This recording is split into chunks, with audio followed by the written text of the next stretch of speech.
Good morning dear student, welcome to the way of solution number 1 study channel West Bengal. তো আমি তোমাদের data answer তোমরা এখন পাচ্ছ জিকে জিএস কিং থেকে। আপকামিং গ্রুপ ডি পরীক্ষার জন্য একটি mock test, GK mock test আমরা আলোচনা করব। প্রত্যেকেই যারা ক্লাসে আছো সেশনটা একটু লাইক শেয়ার করে দাও প্রথমে। তো আমাদের যে ক্লাসগুলো নেওয়া হয় প্রত্যেকটি ক্লাস তোমরা টেলিগ্রামে পাবে। টেলিগ্রামে প্রত্যেকটি ক্লাসের লিংক বা নোটিফিকেশন যথাসময়ে তুমি পাবে, এবং আমরা যে পেড কোর্সগুলো করাচ্ছি সেটি তোমরা TWS একাডেমি অ্যাপে পেয়ে যাবে। TWS academy app play store থেকে তুমি ডাউনলোড করতে পারছো, এবং এখানে পেড কোর্স অপশনটা খুললে তুমি নতুন নতুন যে ব্যাচগুলো দেখতে পাচ্ছ এই ব্যাচগুলো দেখতে পাবে। NM GNM ব্যাচ, রেলের নতুন ফাউন্ডেশন ব্যাচ, একদম রিসেন্ট ব্যাচ শুরু হয়েছে এই মাসেই, combined foundation, WBKP foundation, SSC GD, upper primary, এই সমস্ত ব্যাচ কিন্তু চলছে। তো যাই হোক, আমরা আজকে আলোচনা শুরু করছি। MCQ প্র্যাকটিস 25 কোশ্চেন আমরা আলোচনা করব। তোমাদের 20টি কোশ্চেন থাকবে পরীক্ষায়, আমরা জানি যত বেশি সম্ভব প্রশ্ন আমরা আলোচনা করতে পারি পরীক্ষার আগে, সেটাই তোমাদের ভালো হবে। কোশ্চেন নাম্বার 1, প্রথম উন্নত কম্পিউটার ল্যাঙ্গুয়েজ কোনটি? Option A COBOL, option B BASIC, option C Fortran, option D হচ্ছে পাস্কাল। প্রথম উন্নত কম্পিউটার ল্যাঙ্গুয়েজ এখানে কোনটিকে বলা হবে? প্রত্যেকে অ্যান্সার করো, সঠিক উত্তর কি হবে? কোশ্চেনটা কিন্তু পরীক্ষা আসে, খুব ইম্পর্টেন্ট একটা কোশ্চেন। সঠিক উত্তর কি হবে? সঠিক উত্তর হয়ে যাবে option C Fortran. Option C is the right answer. Question number 2 আমরা আসবো। কোশ্চেন নাম্বার 2 তে পাল বংশের সর্বশ্রেষ্ঠ রাজা কে ছিলেন? পাল বংশের সর্বশ্রেষ্ঠ রাজা কাকে বলা হয়? পাল বংশের প্রতিষ্ঠাতা গোপাল। 750 সালে গোপাল পাল বংশের প্রতিষ্ঠা করেছেন। তারপরে অনেক রাজা এসছে, প্রায় 400 বছর কিন্তু পাল বংশের শাসনকাল, দীর্ঘ প্রায় 400 বছর। তো পাল বংশের সর্বশ্রেষ্ঠ রাজা হচ্ছে, এখানে আমরা পাচ্ছি দেবপাল। দেবপালকে বলা হয় পাল বংশের শ্রেষ্ঠ রাজা। পরবর্তী কোশ্চেনে আসবো। কোশ্চেন নাম্বার 3, নালন্দা বিশ্ববিদ্যালয় প্রতিষ্ঠা করেছিলেন নিম্নের কোন গুপ্ত সম্রাট? এটা কিন্তু পরীক্ষা আছে। নালন্দা বিশ্ববিদ্যালয় যেটি বিহারে অবস্থিত ছিল এক সময়, এই নালন্দা বিশ্ববিদ্যালয়ের প্রতিষ্ঠাতা কে? Option A Samudragupta, option B প্রথম চন্দ্রগুপ্ত, অপশন সি দ্বিতীয় চন্দ্রগুপ্ত, অপশন ডি প্রথম কুমারগুপ্ত। তাহলে এখানে সঠিক উত্তর কোনটি হবে? নালন্দা ইউনিভার্সিটি, যেটি গুপ্ত বংশীয় রাজা প্রথম কুমারগুপ্তের সময়ে প্রতিষ্ঠিত হয়। Option D is the right answer. Gupta বংশের প্রতিষ্ঠাতা হচ্ছে শ্রীগুপ্ত, এবং গুপ্ত বংশের শ্রেষ্ঠ রাজা আমরা কাকে বলি? সমুদ্রগুপ্তকে, যাকে ভারতের নেপোলিয়ান বলা হয়। গুপ্ত বংশে আরো অনেক উল্লেখযোগ্য রাজা আছে। প্রথম চন্দ্রগুপ্ত আছে, দ্বিতীয় চন্দ্রগুপ্ত আছে। দ্বিতীয় চন্দ্রগুপ্ত শকদের দমন করেন, এই জন্য তাকে শকারী বলা হয়। ঠিক আছে, দ্বিতীয় চন্দ্রগুপ্ত, তার সময় নবরত্ন ছিল, কালিদাস ছিল তার সময়, আর্যভট্ট ছিল। ঠিক আছে, এগুলো কিন্তু মনে রাখতে হবে। এবং গুপ্ত বংশের শেষ রাজা হচ্ছে বিষ্ণুগুপ্ত। ঠিক আছে, পরবর্তী কোশ্চেনে আমরা আসছি। কোশ্চেন নাম্বার 4, নিচে কোনটি একটি অন্তর্বাহিনী নদীর উদাহরণ? ইনল্যান্ড রিভার এখানে কোনটি? Yamuna, Subarnarekha, Pennar, option D Luni. খুব দারুণ একটা কোশ্চেন এবং পরীক্ষায় আসে। নিচের কোনটি একটি অন্তর্বাহিনী নদীর উদাহরণ? সঠিক উত্তর কি হবে? রাইট অ্যান্সার আমরা কি করব? অপশন ডি হবে লুনি নদী, যেটা আরাবল্লী পর্বত থেকে উৎপত্তি লাভ করেছে এবং কচ্ছের রণে পতিত হয়েছে। Option D Luni river is the ভারতের, যেটা হচ্ছে ইনল্যান্ড রিভার আমরা বলি। যমুনা, এটি ভারতের গঙ্গা নদী, যেটা আমরা প্রধান নদী বলছি। ভারতের যে প্রধান নদী হচ্ছে গঙ্গা নদী, জাতীয় নদী, ন্যাশনাল রিভার গঙ্গা নদী।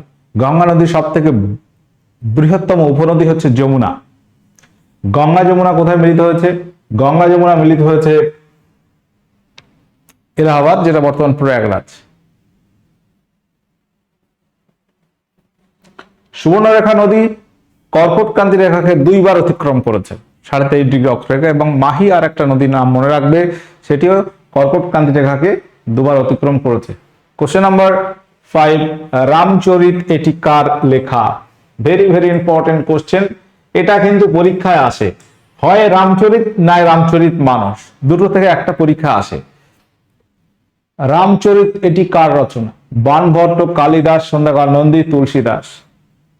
তাহলে দুটো বিষয় নিয়ে আমাদের কনফিউশন হয়, রামচরিত, রামচরিত মানস। রামচরিত লিখেছেন কে? সন্ধ্যাকর নন্দী। পাল রাজা রামপালের সভাকবি ছিল, তিনি ছিল পাল রাজা রামপালের সভাকবি। রামপালের সভাকবি ছিলেন সন্ধ্যাকর নন্দী, তিনি লিখেছিলেন রামচরিত, শুধু রামচরিত। এখানে রাম ক্যারেক্টারটা ছিল রামপালকে উদ্দেশ্য করেই। আর তুলসীদাস তিনি লিখেছিলেন রামচরিত মানস, যেটা মূলত হিন্দি ভাষায় রামায়ণ। রামচরিত মানস কে লিখেছেন? তুলসীদাস। দুটো বিষয় তোমাকে মনে রাখতে হবে, যে কোনো একটা সলিড মনে রাখতে পারলে আর একটা এমনি হয়ে যাবে। একটা তোমাকে একদম মাথায় পুরো গেঁথে ফেলতে হবে। রামচরিত সন্ধ্যাকর নন্দী আর রামচরিত মানস, দুটো কথা যখন আসবে তুলসীদাস। ওকে, তুলসীদাস মুঘল সম্রাট আকবরের সমসাময়িক কিন্তু, ঠিক আছে। আর পাল রাজা রামপালের সভাকবি ছিল সন্ধ্যাকর নন্দী।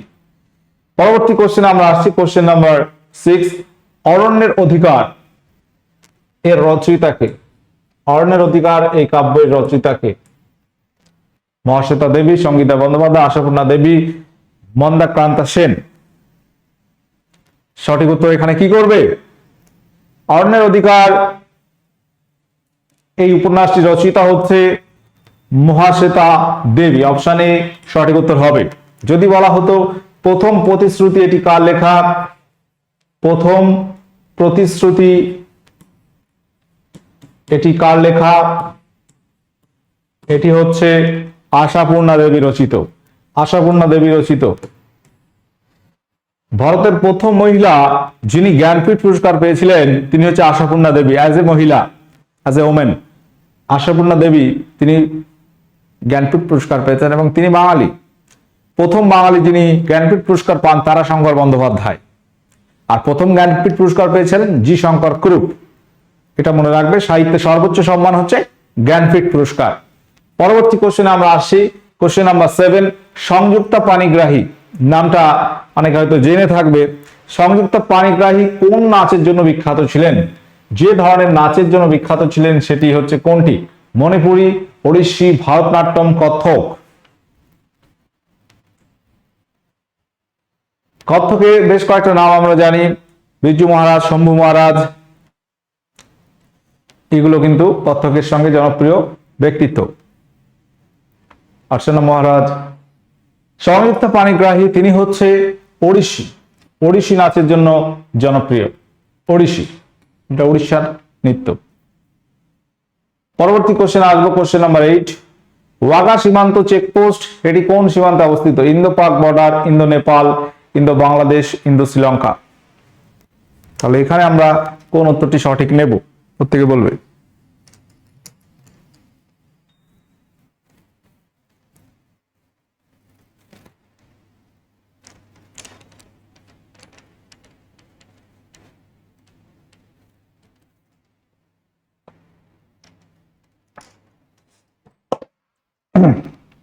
ওয়াগা সীমান্ত কোথায়? পাঞ্জাব এবং পাকিস্তানের মধ্যে আছে।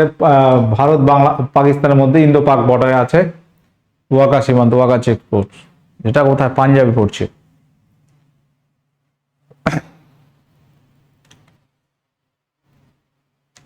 পাঞ্জাবে অবস্থিত এটি হচ্ছে ইন্দো পাক বর্ডার, যেটা ওয়াগা পোর্ট, ওয়াগা সীমান্ত। ইন্দো বাংলাদেশ, ভারতের সঙ্গে বাংলাদেশের বর্ডার আছে 3 বিঘা করিডোর, আরো অনেক আছে। ইন্দো শ্রীলঙ্কা বর্ডার হিসেবে অ্যাডাম ব্রিজ রয়েছে, সামুদ্রিক বর্ডার। ইন্দো ভারতের সঙ্গে অরুণাচল প্রদেশের সঙ্গে চীনের রয়েছে ম্যাকমোহন লাইন। তো একটা ক্লাস আমি নিয়েছিলাম কয়েকদিন আগে, যে বিভিন্ন আন্তর্জাতিক সীমারেখা পাশাপাশি বিভিন্ন চ্যানেল প্রণালী এগুলো থেকে একটা ক্লাস আমি করেছিলাম, প্রয়োজনে দেখে নিতে হবে। কোশ্চেন নাম্বার 9 বলছে বিশ্বজুড়ে ক্রিকেট নিয়ন্ত্রক সংস্থার নাম কি? BCCI, FIFA, ICC, ACC. সঠিক উত্তর কি হবে?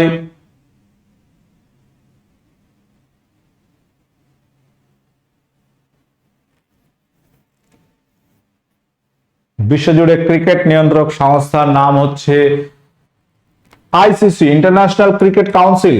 প্রত্যেকে যারা ক্লাসে আছো, ICC is the right answer. International cricket council এটা সারা বিশ্ব জুড়ে ক্রিকেট নিয়ন্ত্রক সংস্থা। যদি বলা হতো সারা বিশ্ব জুড়ে ফুটবল নিয়ন্ত্রক সংস্থা কি, এটা কিন্তু হয়ে যেত ফিফা। ফিফা হচ্ছে ফুটবল নিয়ন্ত্রক সংস্থা, সারা পৃথিবী জুড়ে ফুটবলটা নিয়ন্ত্রণ করে ফিফা। এবং আরো একটি প্রশ্ন তোমাদের কাছে আমি করব যে বলো আইসিসি এর হেডকোয়ার্টার কোথায় আছে? বিসিসিআই এটি কি? বিসিসিআই হচ্ছে ভারতের ক্রিকেট বোর্ড। ভারতের মধ্যে যে টোটাল খেলা হয় ক্রিকেট সেটাকে নিয়ন্ত্রণ করে, দেশীয় খেলা নিয়ন্ত্রণ করে বিসিসিআই। এটা হচ্ছে ইন্ডিয়ান ক্রিকেট বোর্ড, এটা হচ্ছে ইন্ডিয়ান ক্রিকেট বোর্ড। আর এসিসি হচ্ছে Asian cricket council, Asian cricket council.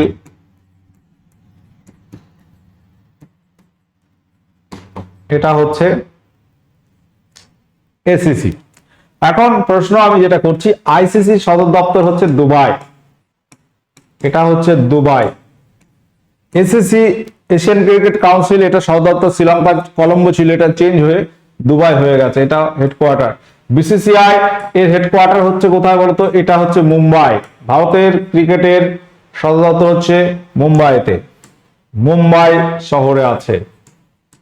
পাশাপাশি আমরা আরেকটা জিনিস জানবো, সেটা হচ্ছে কি, সেটা হচ্ছে ফিফার সদর দপ্তর কোথায়?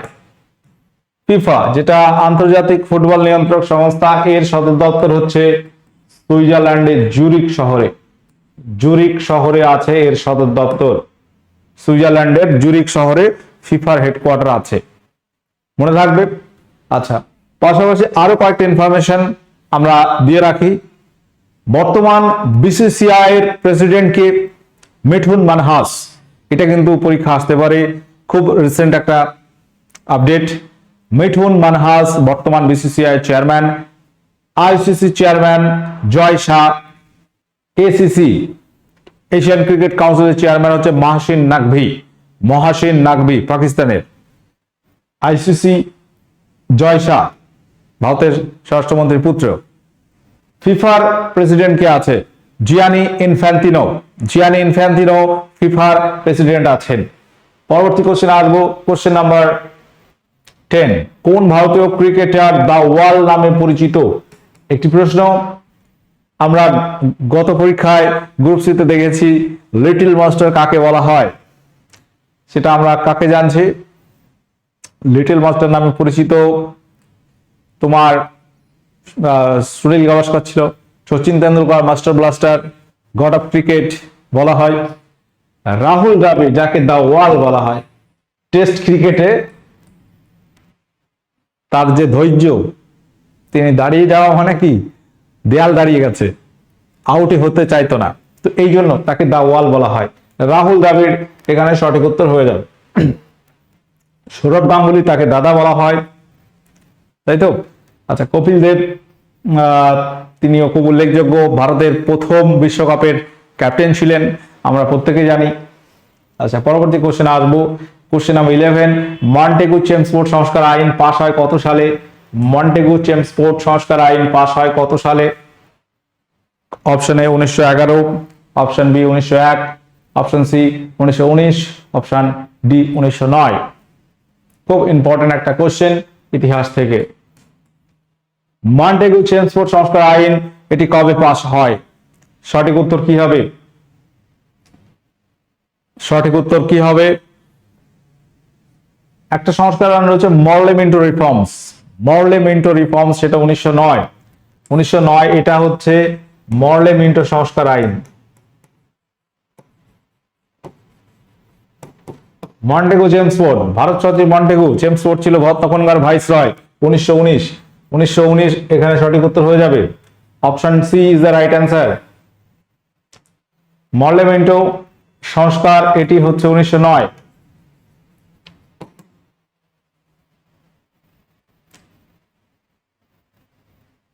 কোশ্চেন নাম্বার 12 খুব ইজি একটা প্রশ্ন। নীলগিরি পর্বতের সর্বোচ্চ শৃঙ্গের নাম কি?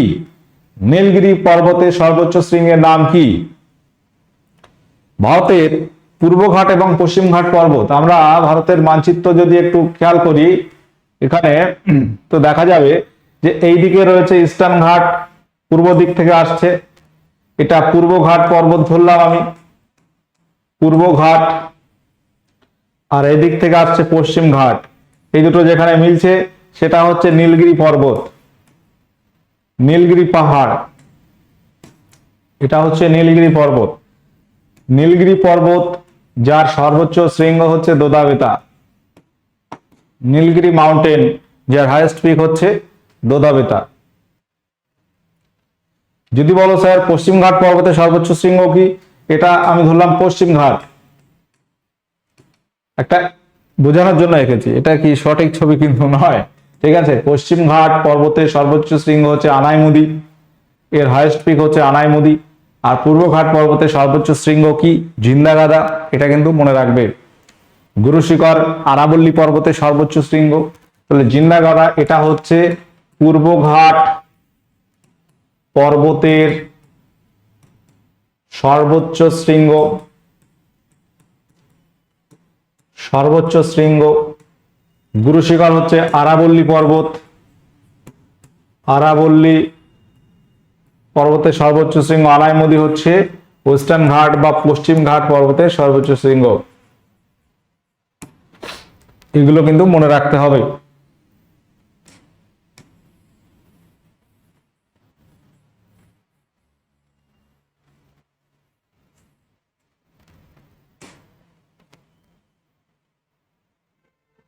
কোশ্চেন নাম্বার 13 বলছে সাইমন কমিশন গঠিত হয় কত সালে? সাইমন কমিশন কত সালে গঠিত হয়? উত্তর কি হবে প্রত্যেকে বলবে। সাইমন কমিশন এটি কবে গঠিত হয়? সাইমন কমিশন গঠিত হয়েছিল ভারতের সাংবিধানিক প্রশাসনিক সংস্কারের উদ্দেশ্যে এবং এটি গঠিত হয়েছিল ইংল্যান্ডে। সালটা হচ্ছে 1927 সালে। 1927 সালে সাইমন কমিশন গঠিত হয়। এখন প্রশ্ন হচ্ছে এটি ভারতে আসে কবে? 1927 সালে সাইমন কমিশন গঠিত হচ্ছে এবং এটি ভারতে আসছে 1928 সালে। সাইমন কমিশন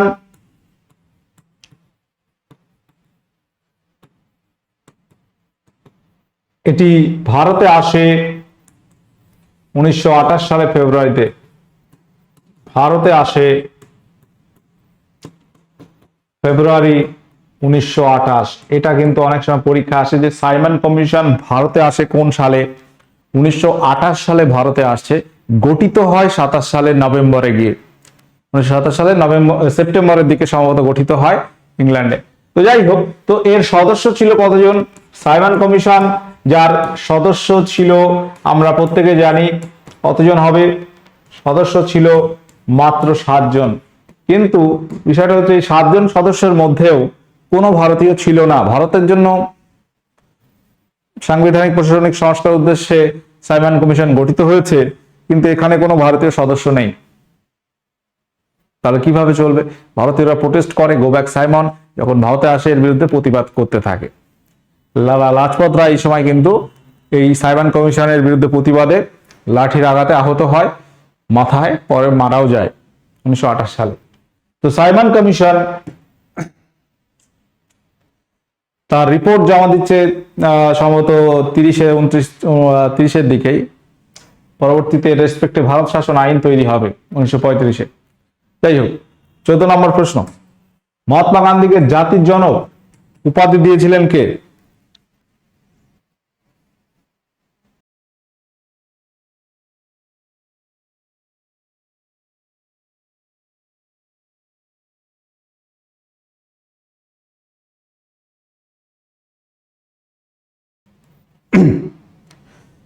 মহাত্মা গান্ধী, যাকে ফাদার অফ নেশন বলা হয় অর্থাৎ জাতির জনক বলা হয়, কে তাকে জাতির জনক বলেছিলেন? উত্তর কি হবে? Option A Rabindranath Thakur, option B Sarojini Naidu, Subhash Chandra Bose, Aurobindo Ghosh. উত্তর কি হবে?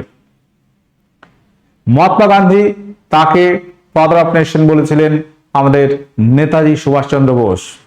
ঠিক আছে, অপশন এখানে সি সঠিক উত্তর হয়ে যাবে। নেতাজি সুভাষচন্দ্র বোস মহাত্মা গান্ধীকে জাতির জনক বলেছিলেন। রবীন্দ্রনাথ ঠাকুর অ্যাকচুয়াল নাম কি? মোহনদাস করমচাঁদ গান্ধী, তাকে মহাত্মা উপাধি দিয়েছিলেন রবীন্দ্রনাথ ঠাকুর। মহাত্মা উপাধি দেন কে বলতো? রবীন্দ্রনাথ ঠাকুর। সরোজিনী নাইডু মহাত্মা গান্ধীকে কি বলেছিলেন জানো? সরোজিনী নাইডু বলেছিলেন মিকি মাউস।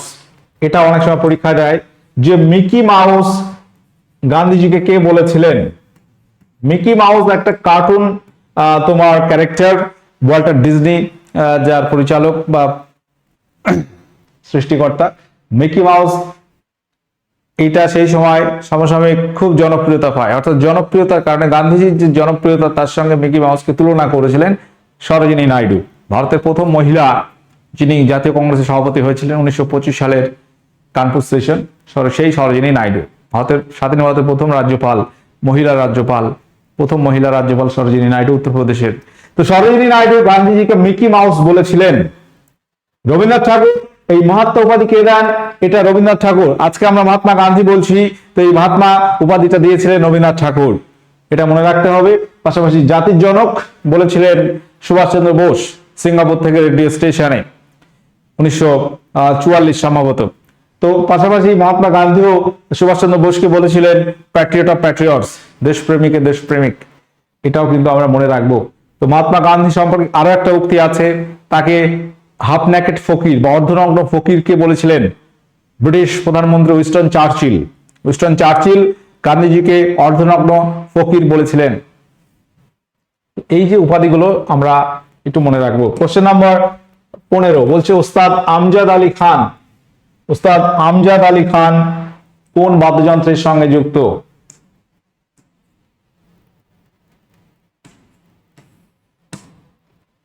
ওস্তাদ আমজাদ আলী খান অপশন এ বলছে সেতার, অপশন বি বাঁশি, অপশন সি তবলা, অপশন ডি সরোদ। সেতারে আমরা একটা উল্লেখযোগ্য নাম যেটা সবসময় বলে থাকি পণ্ডিত রবি শঙ্কর, তার নাম আমরা সেতারে পাচ্ছি, পণ্ডিত রবি শঙ্কর,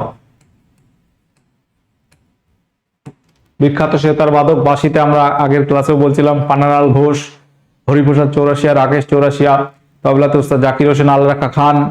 উল্লেখযোগ্য সরোদে আছে Ustad Amjad Ali Khan. Option D is the right answer. ঠিক আছে, পরবর্তী কোশ্চেন আমরা আসবো। কোশ্চেন নাম্বার 16, ভারতের বৃহত্তম কৃত্রিম বন্দর এর নাম কি? ভারতের বৃহত্তম বন্দর কিন্তু মুম্বাই, সেটা কৃত্রিম নয়।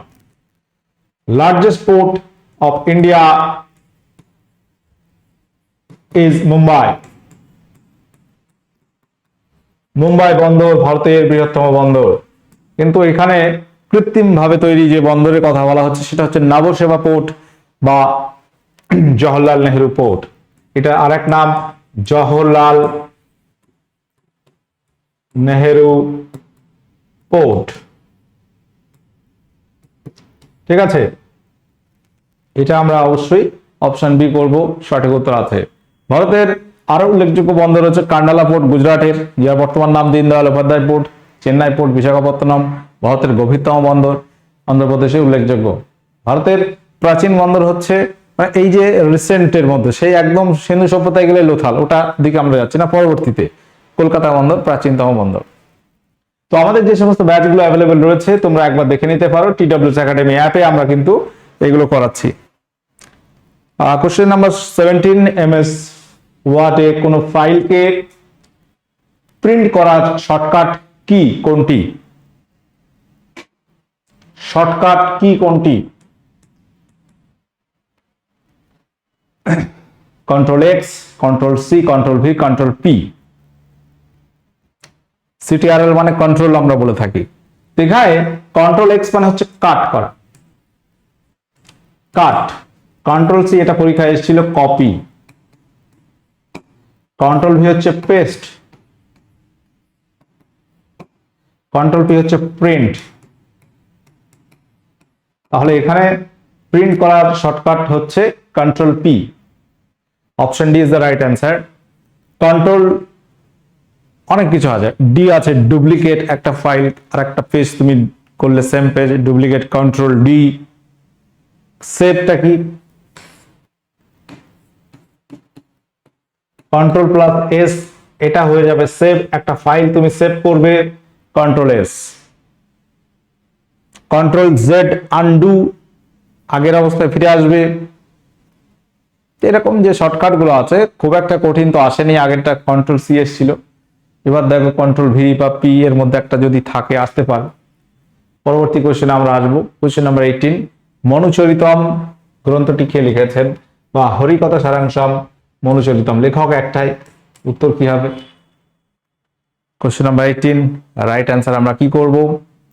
সঠিক উত্তর option A Vishakhadatta, option B Kalidasa, option C Peddana, option D Varahamihira. তাহলে এখানে সঠিক উত্তর কি হবে? সঠিক উত্তর হয়ে যাবে অপশন সি পেদ্দান বা Paddana. Option C is the right answer.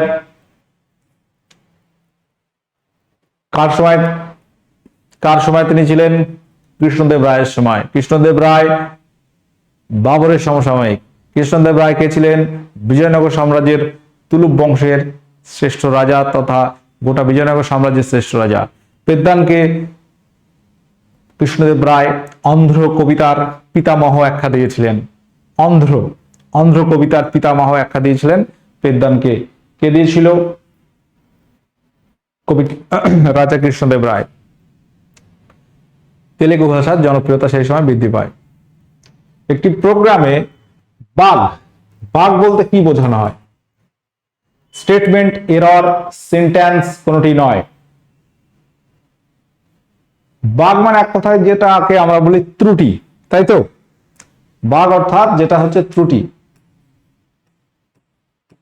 ত্রুটি মানে হচ্ছে ভুল, অর্থাৎ এরর। এটা হচ্ছে এরর, এটাকে বলা হচ্ছে বাগ। সাইলেন্ট ভ্যালি জাতীয় উদ্যান কোন রাজ্যে অবস্থিত? সাইলেন্ট ভ্যালি ন্যাশনাল পার্ক এটি কোন রাজ্যে অবস্থিত? Kerala, Karnataka, Tamil Nadu, Madhya Pradesh. Silent valley national park এটি কোন রাজ্যে অবস্থিত? সঠিক উত্তর আমরা করব কি? Kerala. Option A is the right answer. পরবর্তী কোশ্চেন আসবো, ভারত একটি ধর্মনিরপেক্ষ রাষ্ট্র কারণ কি? এই সেকুলার অর্থাৎ বাংলা এটাকে আমরা বলছি ধর্মনিরপেক্ষ। সেকুলার শব্দটি আমরা জানি যে 1976 সালে 42তম অ্যামেন্ডমেন্টের দ্বারা এটা ভারতের সংবিধানে যুক্ত হয়েছিল। সেকুলার, সমাজতান্ত্রিক, এই কথাগুলো। তো সেকুলার কারণ হচ্ছে ভারতের রাষ্ট্রের নিজস্ব কোনো ধর্ম নেই, রাষ্ট্র নিজস্ব ধর্মের প্রতি নিরপেক্ষ, সংবিধানে ধর্মীয় ক্রিয়াকলাপ নিষিদ্ধ করা হয়নি, যে যার ধর্ম পালন করতে পারবে সেই স্বাধীনতা দেওয়া হয়েছে। ধর্মীয় স্বাধীনতার অধিকার একটি মৌলিক অধিকার। আর্টিকেল 25 থেকে 28, 25, 26, 27, 28 চারটি আর্টিকেলে কিন্তু ধর্মীয় স্বাধীনতার অধিকার দেওয়া হয়েছে প্রত্যেক নাগরিককে। তাহলে এখানে আমরা অপশন ডি করব। ভারত রাষ্ট্রের নিজস্ব কোনো ধর্ম নেই এবং রাষ্ট্র নিজস্ব ধর্মের প্রতি নিরপেক্ষ। ভারতের প্রথম মহিলা মুখ্য নির্বাচন কমিশনার কে ছিলেন? ভারতের প্রথম মহিলা মুখ্য নির্বাচন কমিশনার কে ছিলেন? বি.এস. রমাদেবী, এস.কে. বেদি, জি.ডি. দাস, আর.এম. নিকাম।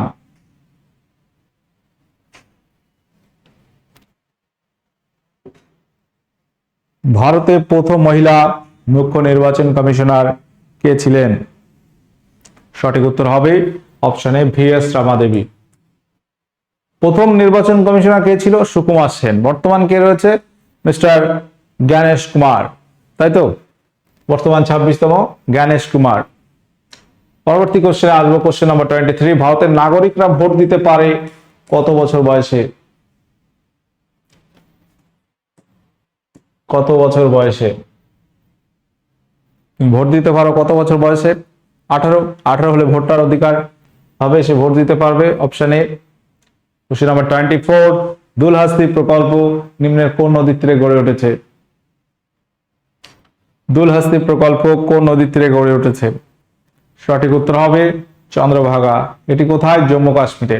কোশ্চেন নাম্বার 25, কার মৃত্যুদিন পালিত হয় শহীদ দিবস হিসেবে?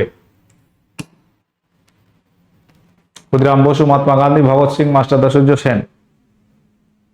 মহাত্মা গান্ধী শহীদ দিবস কবে পালিত হয়? 30শে জানুয়ারি।